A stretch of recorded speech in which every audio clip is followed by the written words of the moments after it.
성경을 통해 변화된 제자들이 예수님의 통로가 된 역사를 누가가 보여주는 책이 사도행전입니다. 월요일 본문은 예루살렘 교회 핍박과 그 결과를 다룹니다. 종교 지도자들의 핍박을 받았던 예루살렘 교회가 정치 지도자 헤롯에 의해서도 핍박을 받습니다. 야고보가 순교하고 베드로도 죽이려 했습니다. 무교절이 끝나면 죽이려고 감옥에 가두었는데 천사에서 구출을 받습니다.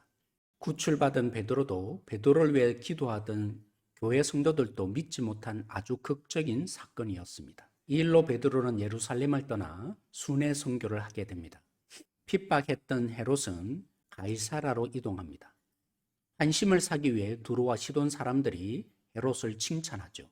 신이라는 찬사에 교만이 짐으로 헤롯은 하나님의 심판을 받고 죽게 됩니다. 화요일부터 토요일까지 안디옥 교회가 파송한 담임 목사 바울과 바나바의 1차 선교 여행의 사건을 기록합니다. 안디옥에 있는 항구 실루기아에서 구브로라는 성, 살람이라는 항구에 도착해서 바보를 거쳐 아탈리아를 거쳐 보가와 비시디아 여기는 안디옥이죠. 그리고 이고니언을 거쳐 루스다와 더베를 가는 것이 1차 선교입니다. 복음을 전하였을 때 받아들이는 사람과 복음을 방해하는 사람이 동시에 생깁니다. 살람미에서는 총독 서기오 바울이 관심을 보이고요. 이에 마술사 바예수가 방해합니다. 바울은 마술사 바예수가 눈을 뜨지 못하게 함으로 총독이 예수님을 믿게 됩니다. 비시디아 안독에서는 이방인들이 예수님을 믿게 됩니다. 유대인들이 이를 방해하죠. 이고니온에서는 흑암 무리가 예수님을 믿게 되고 유대인들이 이방인들을 선동하여 죽이려고 합니다. 루스드라는 살람미의 사건을 생각나게 하는데요. 믿음을 가진 걷지 못하는 자를 치유한 일로 바울과 바나바를 신으로 여기며 예배하려고 합니다. 선교사 바울과 바나바는 이를 말려 제사 드리지 못하게 합니다. 핍박만이 아니라 오직 예수님만 전하여지지 않는 것도 박해라 할 수 있습니다. 방해를 받고 핍박을 받을 때마다 선교사 바울과 바나바는 담대히 복음을 전하게 되고 이런 핍박 가운데 성도들은 성령이 충만해집니다. 이제 수요일과 목요일에 걸쳐서 비시디아 안디옥에서 전한 복음의 내용을 살펴보십시다. 바울은 어디서나 선교의 전초 기지로 회당을 늘 사용했습니다. 왜냐하면 고넬료처럼 하나님을 경외하는 이방인들이 유대인과 함께 예배하기 때문입니다. 아무리 하나님을 경외하더라도 그들은 유대인들과 같이 되지 못합니다. 예배 중에 해당장은 케투빔이라고 하죠. 모세오경, 선지서, 시가서를 하나씩 읽고 해석해 줄 자를 찾습니다. 이에 바울이 일어나 복음을 전합니다. 유대인처럼 되지 못하는 이방인들에게 예수님을 믿는 것으로 누구든지 하나님의 자녀가 될 수 있다는 복음이 얼마나 기쁜 소식이 되었겠습니까?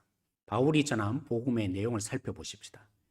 이스라엘 택하시고 애굽에서 구출해 내시고 광야에서 참으시고 가나안을 기업으로 주신 하나님, 그 은혜의 하나님이 사사를 통해 구원해 주셨음에도 불구하고 이스라엘은 왕을 요구하였고 그들에게 사울을 주시며 다윗을 왕으로 세우셨습니다. 이 다윗에게서 예수님이 드디어 소개됩니다. 다윗에게 약속하신 대로 구주로 예수님을 주셨기에 세례요한은 그 신발끈을 풀기도 감당치 못하겠다고 했습니다. 그런데 구원의 말씀인 예수님을 그들을 죽였죠. 사실은 선지자의 말씀이 응하게 된 것입니다.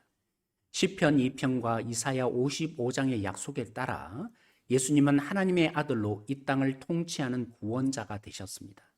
시편 16편에 노래한 대로 죽음으로 끝나지 않고 부활하신 예수님이십니다. 그러니 예수님을 믿어 제사함을 받고 의롭다 하심을 받으라 선포합니다.